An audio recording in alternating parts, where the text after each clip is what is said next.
السلام علیکم ورحمۃ اللہ وبرکاتہ۔ الحمدللہ رب العالمین، واشہد ان لا الہ الا اللہ وحدہ لا شریک لہ، واشہد ان محمدا عبدہ ورسولہ، صلوات اللہ وسلامہ علیہ وعلی آلہ وعلی اصحابہ ومن اہتدی بہدیہ واستنى بسنتہ الی یوم الدین، وبعد۔ 2 ہفتوں سے ان آیتوں کی تفسیر آپ لوگوں کے سامنے کی جا رہی ہے جن آیتوں میں اللہ رب العالمین نے کچھ ایسی صفات کی نفی کی ہے اپنی ذات سے، کیونکہ وہ صفات نقص پر مبنی ہیں اور اللہ رب العالمین ہر نقص سے پاک ہے، اللہ ہی کے لیے کمال ہے، لہذا اللہ رب العالمین ہر قسم کے عیب سے اور نقص سے پاک ہے۔ تو ان آیتوں کو مصنف رحمۃ اللہ علیہ نے عقیدہ واسطیہ کے اندر بیان کرنا شروع کیا ہے اور ہماری گفتگو وہاں تک پہنچی ہے۔ آج بھی اسی سے متعلق کچھ گفتگو ہماری آپ کے سامنے ہوگی۔ ان آیتوں کی شرح کی جائے گی جن آیتوں میں اللہ رب العالمین نے نقص والی صفات کی اپنے ذات سے نفی کی ہے، کیونکہ اللہ کے لیے ہر قسم کی پاکی ہے، اسی کے لیے کمال ہے اور ہر عیب اور نقص سے اللہ رب العالمین کی ذات پاک ہے۔ یہ 5ویں آیت ہے یا 4تھی آیت ہے اس ضمن کی جو مصنف رحمۃ اللہ علیہ نے یہاں پر بیان کی ہے یا پیش کی ہے، اور یہ 4تھی آیت یہ ہے وَمِنَ النَّاسِ مَن يَتَّخِذُ مِن دُونِ اللَّهِ أَندَادًا يُحِبُّونَهُمْ كَحُبِّ اللَّهِ وَالَّذِينَ آمَنُوا أَشَدُّ حُبًّا لِلَّهِ۔ اس آیت کا مفہوم یہ ہے کہ لوگوں میں سے کچھ ایسے بھی ہیں جو اللہ کے علاوہ اوروں کو شریک بناتے ہیں اور ان سے اللہ جیسی محبت رکھتے ہیں، اور جو اہل ایمان ہیں وہ اللہ رب العالمین سے سب سے زیادہ محبت کرنے والے ہوتے ہیں۔ اس آیت کریمہ میں اللہ رب العالمین نے ند کی نفی کی ہے۔ ند کے معنی ہوتے ہیں برابر کے، شریک، اور ہمسر کو عربی زبان کے اندر ند کہا جاتا ہے۔ جیسا کہ حدیث آتی ہے کہ ایک آدمی ہمارے نبی کے پاس تشریف لایا، انہوں نے کہا کہ وہی ہوگا جو اللہ تعالیٰ چاہے گا اور آپ چاہیں گے۔ تو ہمارے نبی نے کیا فرمایا؟ اجعلتنی للہ ندًا، کیا تم نے مجھے اللہ کے ہمسر اور برابر کر دیا؟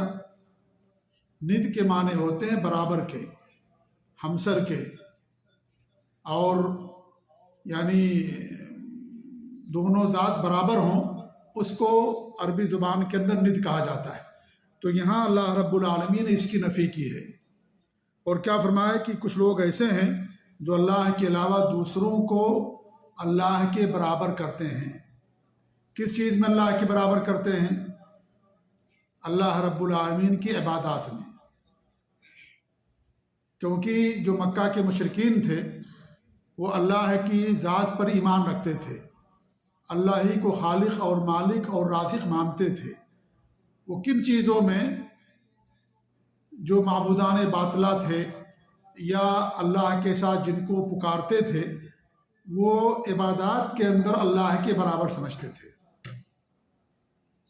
پیدا کرنے میں، روزی دینے میں، دنیا کا نظام چلانے میں، موت اور زندگی میں، یہ جو ربوبیت سے متعلق ہے، ان چیزوں میں وہ اللہ کے برابر کسی کو نہیں سمجھتے تھے۔ کن چیزوں میں اللہ کے برابر مانتے تھے؟ عبادات میں، بندگی میں۔ جیسے طواف کرنا ہے اللہ کے گھر کے لیے تو وہ مزاروں کا اور قبروں کا بھی طواف کرتے تھے، کہتے تھے کہ ان کے لیے بھی طواف کرنا چاہیے کیونکہ نیک لوگ ہیں، اللہ تعالیٰ تک ان کی پہنچ ہے، جب ہم ان کی قبر کا طواف کریں گے تو یہ خوش ہوں گے اور ہماری بات اللہ تعالیٰ تک پہنچائیں گے، اللہ کے ہماری سفارش کریں گے۔ ہؤلاء شفعاؤنا عند اللہ، یہ سب کے سب اللہ کے ہاں ہمارے سفارشی ہیں۔ تو یہ بھی کیا کرتے تھے؟ قربانی کرتے تھے، اللہ کے نام پر جانور ذبح کرتے تھے۔ تو ان کے جو اللہ کے علاوہ جن کو عبادات میں برابر سمجھتے تھے، شریک کرتے تھے، ان کے نام پر بھی جانور ذبح کیا کرتے تھے تاکہ وہ خوش ہو جائیں، ہماری سفارش کریں اللہ تعالیٰ کے نزدیک۔ ہم تو گنہگار ہیں، ہمارے درمیان اللہ کے درمیان یہ واسطہ ہیں، ہم ڈائریکٹ اللہ تعالیٰ تک نہیں پہنچ سکتے، تو اس لیے عبادات میں وہ شریک کرتے تھے، پیدا کرنے میں، رزق دینے میں، اولاد دینے میں، دنیا کا نظام چلانے میں، بادشاہت میں، موت و زندگی دینے میں اللہ کے برابر کسی کو نہیں سمجھتے تھے۔ وہ کہتے تھے اللہ ہی سب کچھ کرنے والا ہے۔ عبادات میں وہ دوسروں کو شریک کرتے تھے۔ اس اللہ نے کیا فرمایا، یحبونہم کحب اللہ، وہ ان سے ایسی محبت کرتے ہیں جیسے اللہ تعالیٰ سے محبت ہونی چاہیے۔ یہ محبت یہ دل کا عمل ہے، یہ عمل اور عبادت ہے، لہذا یہ جو ان کا شرک ہوتا تھا وہ اللہ رب العالمین کی عبادت میں ہوتا تھا، اور اس کی دلیل یہ آیت ہے یحبونہم کحب اللہ، کہ جیسے اللہ تعالیٰ سے محبت ہونی چاہیے ویسے ہی وہ لوگ ان سے محبت کرتے ہیں جن کو وہ اللہ رب العالمین کے برابر سمجھتے ہیں عبادات کے اندر۔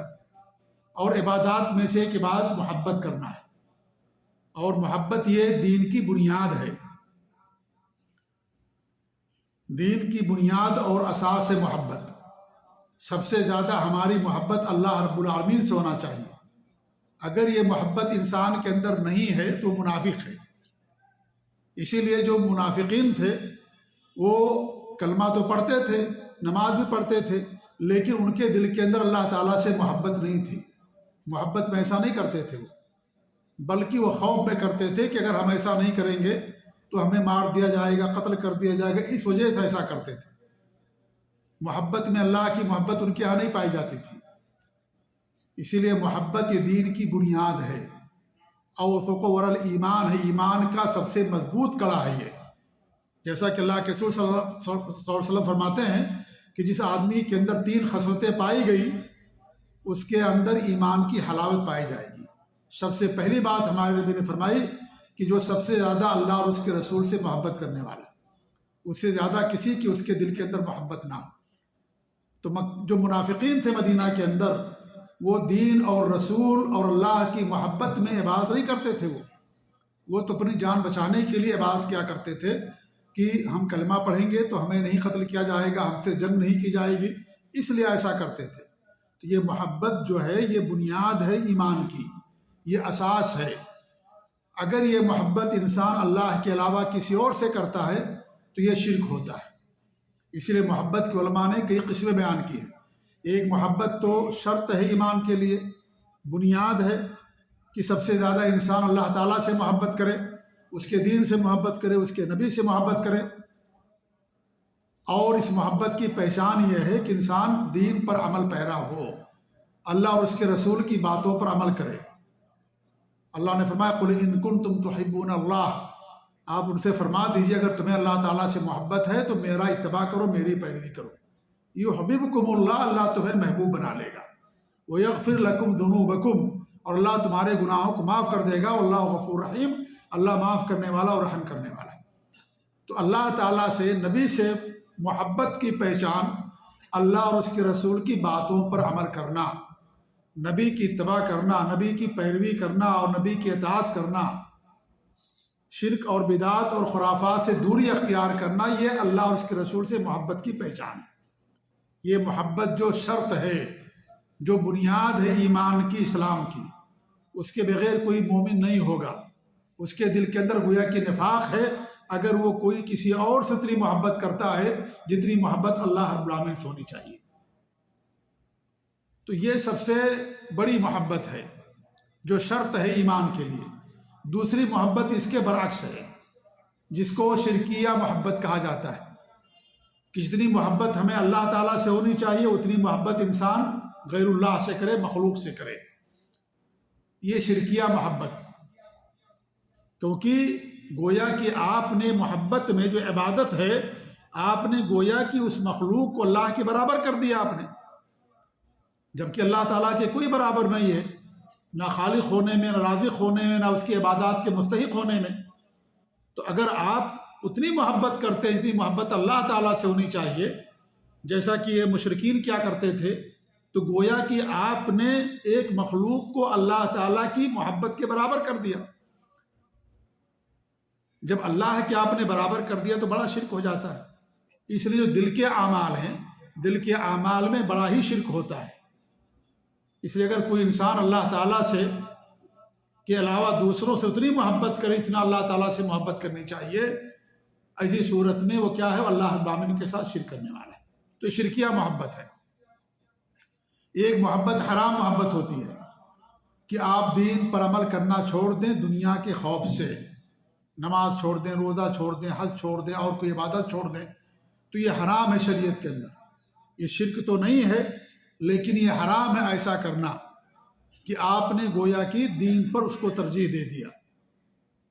اس سے انسان شرک کا ارتکاب تو نہیں کرتا، البتہ بڑے گناہ کا ارتکاب کرتا ہے، کیونکہ شریعت کے اندر چیز حرام ہے کہ آپ اللہ کی کسی بات کو دنیا کی وجہ سے چھوڑ دیں کہ دنیا کیا کہے گی، یا اس طریقے سے دنیا کے ڈر سے، لوگوں کے ڈر سے آپ چھوڑ دیں، تو ایسا کرنا حرام ہے شریعت کے اندر۔ ہاں، ایک صورت میں انسان کے لیے اجازت ہے اپنی جان بچانے کے لیے، کہ اگر اسے جان کا خطرہ ہے، کہ اگر اسے جو اس سے مطالبہ کیا جا رہا ہے اگر وہ نہیں کرے گا، وہ لوگ اس کی جان لے لیں گے، اسے مار ڈالیں گے، تو ایسی صورت میں انسان زبان سے کہہ دے اور وہ کام کر بیٹھے، لیکن دل میں اللہ اور اس کے رسول ہی سے انسان کی محبت ہونی چاہیے۔ جیسے کوئی کہتا بھائی کہ اگر آپ یہ کام نہیں کرو گے تو ہم آپ کو قتل کر دیں گے، اس کے ہاتھ میں تلوار ہے، سارے دشمن ہیں اور آپ اکیلے اور تنہا ہیں، اور وہ آپ کی جان لینے پر قادر ہیں، لے سکتے ہیں آپ کی جان۔ اگر آپ ان کی بات نہیں مانیں گے تو انسان اپنی جان بچانے کے لیے وہ کر سکتا ہے، اس کو چھوڑ سکتا ہے، اور وہ گناہ اور وہ غلط کام کر سکتا ہے اپنی جان بچانے کے لیے۔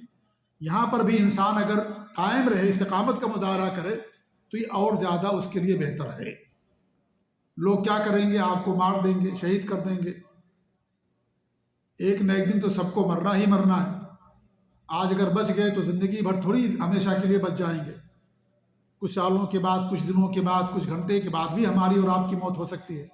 اس لیے ہمارے نبی ابو ذر رضی اللہ عنہ سے کہا تھا کہ لا تشرک باللہ وان قتلت او حرقت، اللہ تعالیٰ کے ساتھ شرک نہیں کرنا، اگرچہ تمہیں قتل کر دیا جائے یا تمہیں جلا دیا جائے، تب بھی شرک نہیں کرنا، توحید پر قائم رہنا، اور کیونکہ مرنا تو ہی ایک دن، اگر توحید پر قائم رہتے ہوئے تمہاری جان لے لی گی تمہیں شہادت کا درجہ ملے گا۔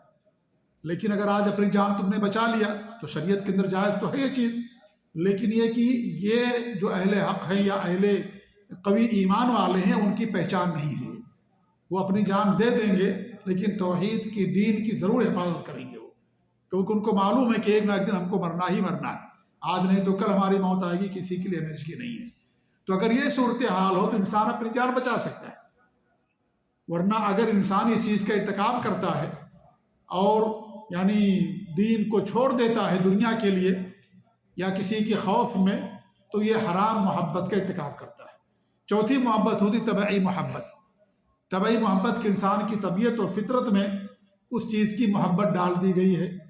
انسان کھانے پینے سے محبت کرتا ہے، کپڑوں سے محبت کرتا ہے، یا گھر سے محبت کرتا ہے، اور دنیا کی بہت ساری چیزوں سے انسان محبت کرتا ہے، طبعی محبت ہے، یہ نہ حرام ہے اور نہ ہی شرک ہے۔ لیکن اگر یہ محبت دین پر غالب آ جائے اور اس کی وجہ سے انسان دین چھوڑ دے، عمل کرنا چھوڑ دے، تو یہ حرام محبت ہو جاتی ہے۔ حرام محبت، آپ گھر بنا رہے ہیں، گھر بنانے میں نماز آپ نے چھوڑ دیا، حی علی الصلاح حی علی الفلاح کی آواز آ رہی ہے، آپ گھر میں لگے ہوئے ہیں، نماز پڑھنے کے لیے مسجد میں نہیں آ رہے ہیں، یہ حرام محبت ہے۔ یہ آپ گھر بنا سکتے ہیں، انسان کے دل کے اندر اس کی محبت ہوتی ہے، لیکن دین پر غالب اگر وہ محبت آ گئی تو یہ چیز کیا ہو جاتی ہے؟ حرام محبت کے زمرے میں چیز آ جاتی ہے۔ تو ایک طبعی محبت ہوتی ہے کہ انسان کی طبیعت اور فطرت میں اس چیز کی محبت اللہ نے ڈال دی ہے۔ بچوں سے ماں باپ کی محبت ہوتی ہے، شفقت اور پیار، بڑے لوگ چھوٹے لوگوں سے محبت کرتے ہیں، تو یہ ساری چیزیں طبعی محبت ہے۔ جانور اپنے بچے سے محبت کرتا ہے، آپ دیکھیں گے کہ جانور بھی، پرندے اور جو بھی مخلوق ہیں وہ سب کے سب اپنے بچوں سے محبت کرتے ہیں۔ تو یہ طبعی محبت ہوتی ہے جو اللہ رب العالمین لوگوں کے یا مخلوق کے دلوں میں ڈال دیتا ہے۔ تو یہ طبعی محبت یہ جائز ہے ہمارے لیے، اس میں کوئی کسی کا مواخذہ نہیں ہے۔ لیکن اگر یہ محبت دین پر غالب آ جائے اور دین پر عمل کرنے سے رکاوٹ بن جائے تو انسان کا مواخذہ ہوگا، انسان کی گرفت ہوگی، اسے پوچھا جائے گا، کیونکہ اس نے ایک حرام کام کا ارتکاب کر لیا۔ اس کی وجہ سے اس نے دین پر عمل کرنا چھوڑ دیا، تو اس کا مواخذہ انسان سے کیا جائے گا۔ تو یہاں جو اللہ رب العالمین نے بیان فرمایا وہ یہ ہے کہ جو اللہ تعالیٰ کے ساتھ دوسروں کو شریک کرتے ہیں، برابر کرتے ہیں عبادات میں، وہ ان سے ویسی محبت کرتے ہیں جتنی محبت اللہ تعالیٰ سے ہونی چاہیے۔ اور محبت میں نے بتایا قلبی عمل ہے، دل کا عمل ہے یہ، اور یہ عبادت ہے، لہذا وہ لوگ عبادت میں دوسروں کو شریک کرتے تھے، اللہ کو رازق ماننے میں دوسروں کو شریک نہیں کرتے تھے۔ وہ جو کہتے تھے کہ یہ ہمارے جو انہوں نے جو شریک بنا رکھا تھا عبادات کے اندر بنا رکھا تھا، جیسا کہ اللہ رب العالمین نے سورہ شورا کے اندر بیان کیا، تاللہ ان کننا لفی ضلال مبین اذ نسویکم برب العالمین، اللہ کی قسم ہم کھلی ہوئی گمراہی میں تھے کہ ہم نے تمہیں رب العالمین کے برابر کر دیا تھا۔ کس چیز میں؟ عبادات کے اندر، کہ جو عبادات اللہ تعالیٰ کے لیے ہونی چاہیے، اللہ ہی مستحق ہے، ان عبادات کو غیر اللہ کے ساتھ کرتے تھے تو اس میں انہوں نے برابر بنایا تھا۔ ان چیزوں میں وہ اللہ کے برابر لوگوں کو کرتے تھے، اور رازق اور مالک سمجھنے میں نہیں کرتے تھے کہ ہمارے معبودان باطلہ بھی پیدا کرنے والے ہیں، وہ بھی اولاد دینے والے، ایسا کسی مشرک کا عقیدہ نہیں تھا۔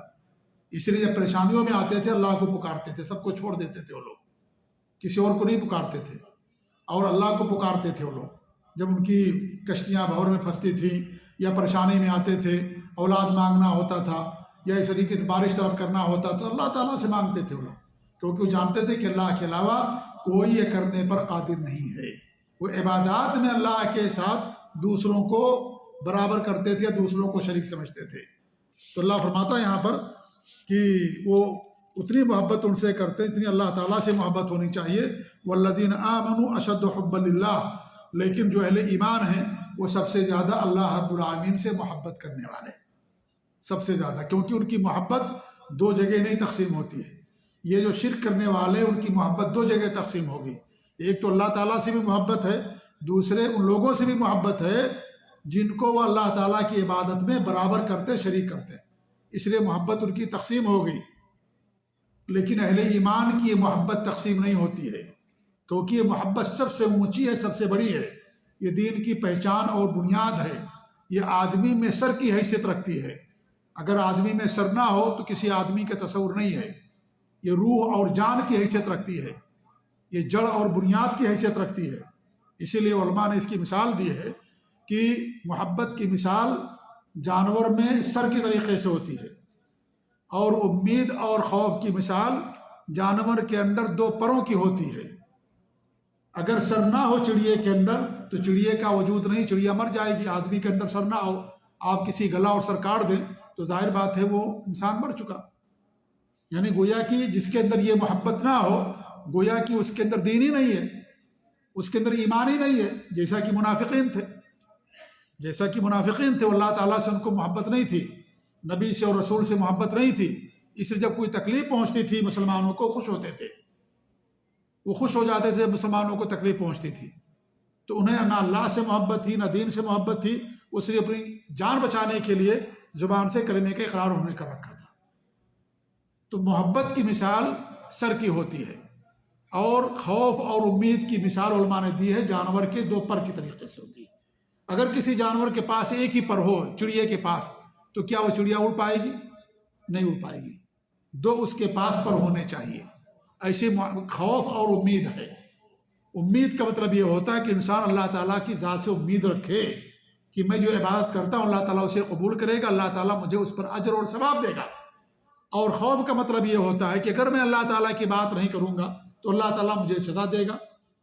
یہ دونوں چیزیں انسان کے اندر ہونی چاہیے، اللہ کی محبت کے ساتھ ساتھ اللہ کی ذات سے حسن ظن، اللہ کی ذات سے امید کہ اللہ ہی ہمارے نیک اعمال کا اجر اور ثواب دینے والا، اور اللہ کی ذات سے امید رکھتے ہیں کہ اللہ ہمارے ان اعمال کو قبول کرے گا۔ انسان اللہ کی ذات سے بدظن نہ ہو، برا نہ سوچے اللہ کے بارے میں، بلکہ حسن ظن کا شکار رہے، اور ساتھ ہی ساتھ اللہ تعالیٰ کا خوف بھی کہ اگر میں اس پر عمل نہیں کروں گا تو اللہ تعالیٰ مجھے سزا بھی دے گا۔ یہ دو چیزیں ایسی ہیں کہ اگر ہماری زندگی کے اندر پیدا ہو جائیں تو انسان کی زندگی متوازن رہتی ہے۔ اگر صرف امید ہو جائے انسان کی زندگی میں تو انسان عبادت نہیں کرے گا، کہے گا اللہ تعالیٰ معاف کر دینے والا، اللہ رحم کرنے والا، اللہ جنت میں داخل کر دے گا، اللہ غفور رحیم ہے، اللہ کی رحمت اس کے غضب پر غالب ہے، لہذا عمل کرنے کی ضرورت کیا ہے؟ اللہ سے بہت زیادہ انسان امید لگا لیا، اس کے پاس عمل نہیں ہے تو عمل نہیں کرے گا، انسان سرکش ہو جائے گا۔ اس لیے دوسرا جو پہلو ہے خوف کا، کہ انسان کے اندر خوف بھی ہونا چاہیے کہ اگر ہم اللہ کی باتوں پر عمل نہیں کریں گے تو اللہ تعالیٰ ہمیں سزا دے گا۔ اللہ شدید العقاب بھی ہے، سزا دینے والا بھی ہے۔ جہاں اللہ نے جنت بنائی ہوئی ہے، اللہ نے جہنم بھی بنائی ہے۔ اللہ نے بہت ساری قوموں کے ہلاک و برباد کر دیا۔ دین کے اندر سزائیں مقرر ہیں، چوری کرو گے تو ہاتھ کاٹے جائیں گے، زنا کرو گے تو رجم کیا جائے گا اگر تم شادی شدہ ہو تو، شراب پیو گے تو کوڑے لگائے جائیں گے۔ اسلام کے اندر سزائیں بھی ہیں، صرف رحمت کا پہلو نہیں ہے یہ۔ اگر کسی کو ناحق قتل کرو گے وہ معاف نہیں کرے گا، تمہیں بھی قتل کر دیا جائے گا قصاص کے طور پر۔ اسلام کے اندر دونوں چیزیں موجود ہیں، اس سے انسان کی زندگی میں توازن رہتا ہے، دونوں ترازو کے دونوں پلڑے برابر رہتے ہیں۔ اگر کسی ایک پلڑے کو ہم نے غالب کر دیا تو پھر دوسرا پہلو ہم سے ختم ہو جائے گا۔ اگر ہم محبت میں امید ہی پر قائم رہ گئے تو ہماری زندگی سے عمل اور عبادت نکل جائے گی، اور اگر ہماری زندگی کے اندر صرف خوف آ گیا تو انسان زندگی سے مایوس ہو جاتا، خودکشی لوگ کر لیتے ہیں۔ ایسے بہت سارے نوجوان لوگ ہیں یا بہت سارے لوگ کہ وہ اللہ کی رحمت سے مایوس، ہمیشہ ان کے ہاں خوف، ان کے چہرے سے آپ دیکھیں گے ڈرے ہوئے، سہمے ہوئے، چہرے سے پتہ لگ جاتا کہ آدمی اس طریقے کا ہے۔ ہمیشہ ان کے پاس ایک ہی پہلو رہتا، خوف کا پہلو۔ اللہ کا دوسرا پہلو جو ہے رحمت کا اور امید کا، وہ پہلو ان کی زندگی سے غائب ہو جاتی۔ اس لیے انسان کیا ہو جاتا ہے؟ اپنی زندگی سے مایوس ہو جاتا ہے اور جا کر کے خودکشی کر لیتا ہے، کہتا اللہ تعالیٰ ہماری مغفرت نہیں کرے گا، اللہ مجھے نہیں معاف کرے گا، میں نے بہت زیادہ گناہ کیا، میں نے بہت زیادہ غلط کام کیا ہے۔ آپ توبہ کرو، اللہ تعالیٰ توبہ قبول کرنے والا، اللہ معاف کرنے والا۔ تو دونوں چیزیں ہماری زندگی کے اندر ہونی چاہیے۔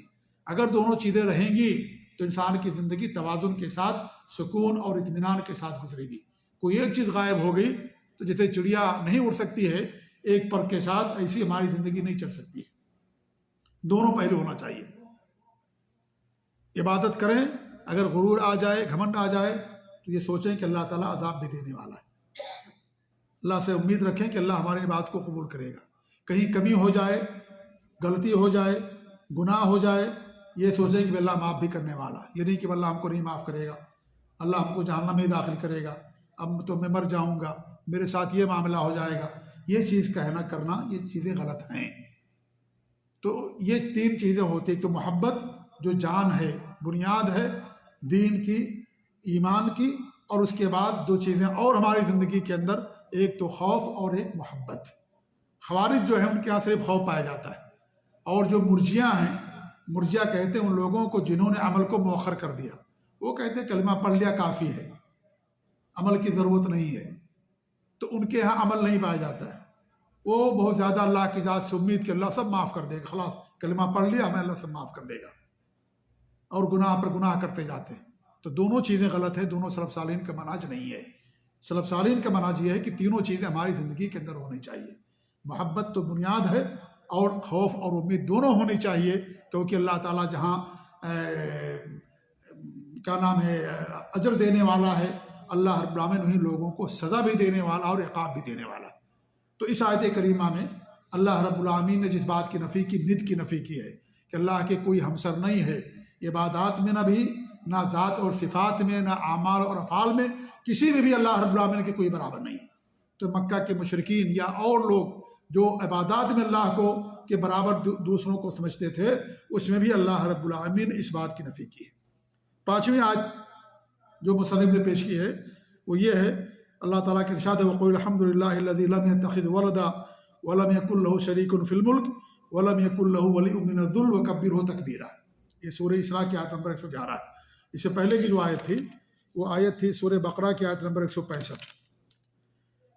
پانچویں آیت کا مفہوم یہ ہے کہ اللہ فرماتا ہے کہ اور آپ کہہ دیجئے کہ تمام تعریف اللہ ہی کے لیے ہے جس نے کسی کو اپنی اولاد نہیں بنایا، وَلَمْ يَكُنْ لَهُ شَرِيكٌ فِي الْمُلْكِ، اور نہ ہی ملک میں بادشاہت میں کوئی اس کا شریک ہے، وَلَمْ يَكُنْ لَهُ وَلِيٌّ مِّنَ الذُّلِّ، اور نہ ہی ذلت سے بچنے کے لیے اس کا کوئی حمایتی ہے، کوئی ولی ہے، وَكَبِّرْهُ تَكْبِيرًا، اور اس کی بڑائی بیان کرتے رہو جیسا کہ بڑائی بیان کرنے کا حق ہے۔ اس آیت کریمہ میں اللہ رب العالمین نے دو چیزوں کی یا تین چار چیزوں کی نفی کی ہے۔ پہلی نفی اللہ نے کیا کی ہے کہ اللہ رب العالمین کی کوئی اولاد نہیں ہے، کیونکہ اللہ رب العالمین سب سے بے نیاز ہے۔ اگر آپ اولاد مانتے ہیں تو گویا کہ اللہ رب العالمین اولاد کا محتاج ہے، اور اگر آپ اولاد مانتے ہیں تو گویا کہ اللہ رب العالمین کی بیوی بھی ہے، نعوذ باللہ۔ اور اولاد جو ہوتی ہے اپنے باپ کے برابر یا مثل ہوتی ہے تو نعوذ باللہ گویا کہ اولاد اللہ کی مثل ہو گئی۔ یہ سب کے سب نقص ہیں، یہ سب کے سب جو ہے عیب ہیں اللہ رب العالمین کی ذات کے لیے۔ اس لیے اللہ رب العالمین ہی کے لیے کمال ہے، اللہ رب العالمین کسی کا محتاج نہیں ہے۔ لم یتخذ ولدا، اللہ نے کسی کو اپنی اولاد نہیں بنایا۔ مشرکین کہا کرتے تھے کہ یہ فرشتے اللہ کی بیٹیاں ہیں۔ عزیر کہتے تھے کا نام یہودی کہ عزیر علیہ السلام اللہ کے بیٹے ہیں، عزیر اللہ کے بیٹے ہیں، اور نصارہ عیسیٰ علیہ السلام کو اللہ کا بیٹا مانتے تھے۔ اللہ رب العالمین نے سب پر نفی قرآن کریم کے اندر۔ مشرکین سے کہا کہ تمہارے یہاں بیٹیاں پیدا ہوتی ہیں، تم اس کو عیب سمجھتے ہو، اور ہمارے لیے تم بیٹیوں کو کہتے ہو کہ فرشتے ہماری بیٹیاں ہیں۔ جو چیز تمہیں اپنے لیے نہیں پسند ہے وہ چیز کو ہمارے لیے تم کہتے ہو، منسوخ کر دیتے ہو کہ فرشتے ہماری بیٹیاں ہیں، نعوذ باللہ من ذالک۔ تو اللہ رب العالمین کی کوئی بیوی نہیں ہے، نہ اس کی کوئی اولاد ہے، نہ بیٹا ہے، نہ بیٹی ہے، کچھ نہیں ہے۔ اللہ رب العالمین ان تمام نقص سے پاک ہے۔ قرآن کی بہت ساری آیتوں میں ان تمام چیزوں کے اللہ رب العالمین نے نفی کی ہے۔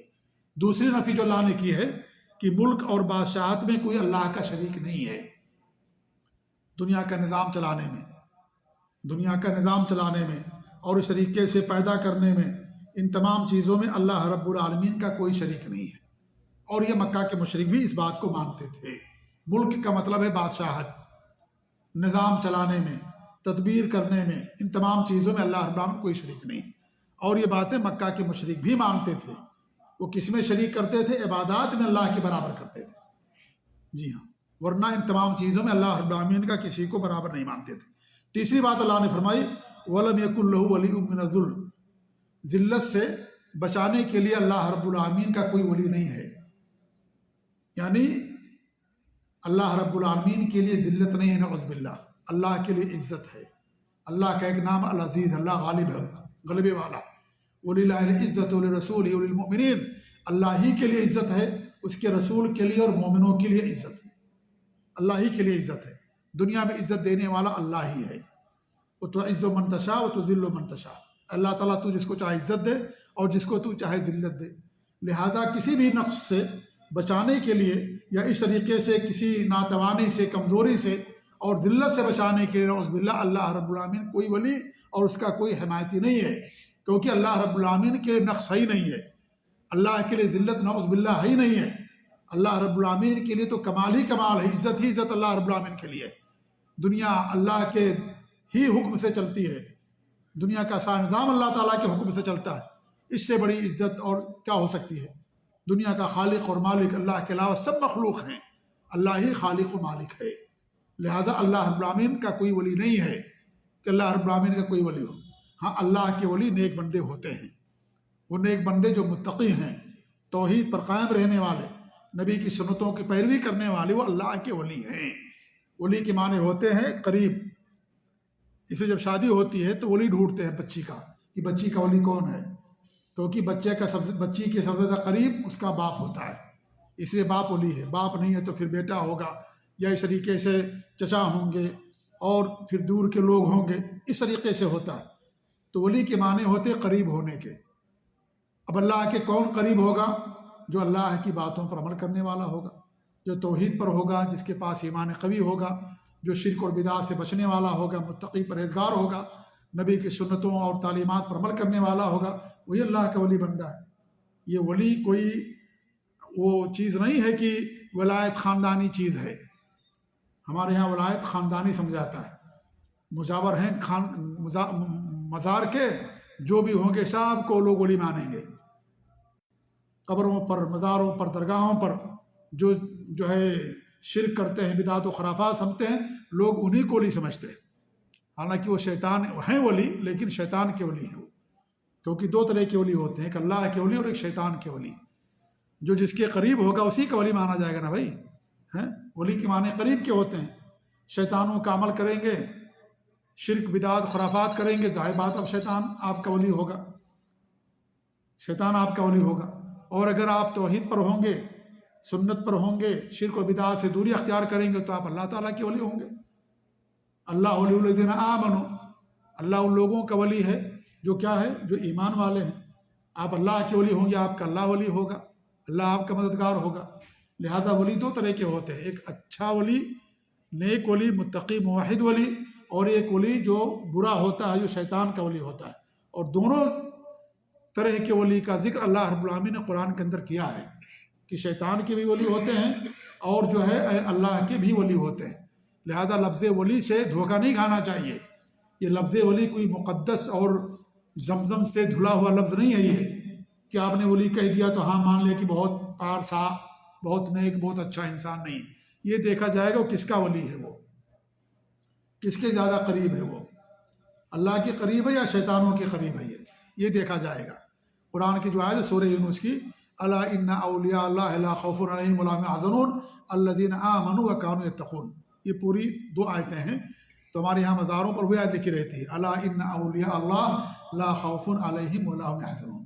سارے مزاروں پر یا اکثر مزاروں پر یہ آیت آپ کو لکھی ہوئی ملے گی، یعنی ولی یہی لوگ ہیں جو قبروں کے اندر ہیں بس، اور کوئی اللہ کا ولی نہیں ہے۔ یہ لوگ باور کرانا چاہتے ہیں۔ اس کے آگے اللہ نے بیان کیا کہ کون ولی ہیں، الذین آمنوا، جو ایمان لائے، وکانوا یتقون، اور تقوی اختیار کرتے تھے۔ یعنی ان کے پاس ایمان تھا نہ تقوی ہی تھا۔ شرک کرنے والے، بدعات خرافات کی دعوت دینے والے، قبروں پر مجاوری کرنے والے، اور شرک اور خرافات کرنے والے، غیر اللہ کے نام پر نذر و نیاز کرنے والے، یہ اللہ کے ولی ہرگز نہیں ہو سکتے۔ دین آیا ہی تھا اسی لیے مزار پرستی کو ختم کرنے کے لیے۔ نبی کے زمانے میں مزار پرستی تھی، قبر پرستی تھی، اونچی اونچی قبریں بناتے تھے، پختہ قبریں بناتے تھے۔ ہمارے نبی نے ساری قبروں کو توڑنے کا حکم دیا تھا۔ تو اس لیے یہ مزار پرستی کرنے والے اللہ کے ولی نہیں ہو سکتے۔ یہ شیطان کے ولی ضرور ہو سکتے ہیں، اللہ کے ولی نہیں ہو سکتے۔ تو اللہ رب العالمین کا کوئی ولی نہیں ہے جو اللہ رب العالمین کو نعوذ باللہ ذلت سے اور اس طریقے سے ناتوانی سے، کمزوری سے اللہ تعالیٰ کو بچائے۔ کیوں؟ اس لیے کہ اللہ تعالیٰ ہی کمزوروں کو طاقت دینے والا ہے، اللہ تعالیٰ ہی ظالموں سے عدل و انصاف جو ہے، مظلوموں کو عدل و انصاف دلانے والا اللہ رب العالمین کی ذات۔ اس لیے قیامت کے دن عدل و انصاف اللہ تعالیٰ سب کے درمیان کرے گا، حتیٰ کہ جس بکری کو کسی بکری نے مارا ہوگا، سینگ والی بکری نے بے سینگ والی بکری کو، تو قیامت کے دن اللہ رب العالمین اس کو بھی عدل و انصاف دلائے گا۔ تو اللہ رب العالمین کسی کا محتاج نہیں ہے۔ اللہ رب العالمین کے لیے عزت ہے، سربلندی ہے، اللہ ہی کے لیے کمال ہے۔ اس لیے نہ اللہ کے لیے ذلت نعوذ باللہ، اور نہ ہی ذلت سے بچانے کے لیے اللہ تعالیٰ کا کوئی ولی ہے۔ اللہ نے 4 باتوں کی نفی کی، ایک تو اولاد کی نفی کی، اور ملک اور بادشاہت میں شرکت کی نفی کی، ذلت کی نفی کی، اور ساتھ ہی ساتھ اس ذلت سے بچانے کے لیے کسی ولی کی نفی کی۔ اللہ تعالیٰ جس کو ذلت دے اسے کوئی عزت نہیں دے سکتا، اور جسے عزت دے اسے کوئی ذلت نہیں دے سکتا۔ اللہ ہی کے ہاتھ میں ہے، اللہ ہی عزت دینے والا ہے۔ لہذا وہ اسی کے ہاتھ میں ہے، تو اللہ کے علاوہ کسی اور کو یہ سمجھنا کہ اللہ کی مدد کرنے والے ہیں، اللہ کو اور طاقت دینے والے ہیں، تو اللہ رب العالمین کے ساتھ کھلا ہوا شرک اور کفر ہے۔ تو اللہ رب العالمین نے ان 4 باتوں کی اس آیت کریمہ کے اندر نفی کی ہے۔ تو یہ سارے جو صفات ہیں ان کو منفی صفات کہا جاتا ہے، سلبی صفات، کہ اللہ رب العالمین نے ان صفات کی نفی کی ہے اور اپنی ذات سے ان کو سلب کر دیا ہے۔ یہ اللہ کی ذات کے لائق نہیں ہے، کیونکہ اس کے اندر نقص ہے، کمی ہے، اور اس کے اندر عیب ہے، اور اللہ رب العالمین ہر عیب سے پاک ہے، مبرہ ہے۔ لہذا ان صفات کو اللہ کے بارے ماننا یہ شرک اور کفر کہلاتا ہے۔ اس سے اللہ رب العالمین کی تنزیہ اور اللہ رب العالمین کی پاکی کرنا، اللہ کو پاک سمجھنا، یہ ہر بندے مومن کے لیے واجب اور ضروری ہے۔ اللہ تعالیٰ دعا کہ اللہ رب العالمین ہمیں دین کا علم حاصل کرنے کی توفیق دے۔ عقیدے کا علم بطور خاص بہت ضروری ہے میرے بھائیوں، کیونکہ یہ بنیاد ہمارے لیے عقیدہ سمجھ لیجیے، اور سنت بھی، دونوں چیزیں ہیں، دونوں کا علم انسان کے لیے ضروری ہے۔ تو اللہ تعالیٰ ہمیں اپنے دین کا علم حاصل کرنے کی توفیق دے اور اس پر قائم رکھے۔ اللہ تعالیٰ ہم سب کو ہر شرک سے محفوظ رکھے، آمین۔ وصلی اللہ علی محمد وعلی آلہ وصحبہ اجمعین، وجزاکم اللہ خیر۔ السلام علیکم ورحمۃ اللہ وبرکاتہ۔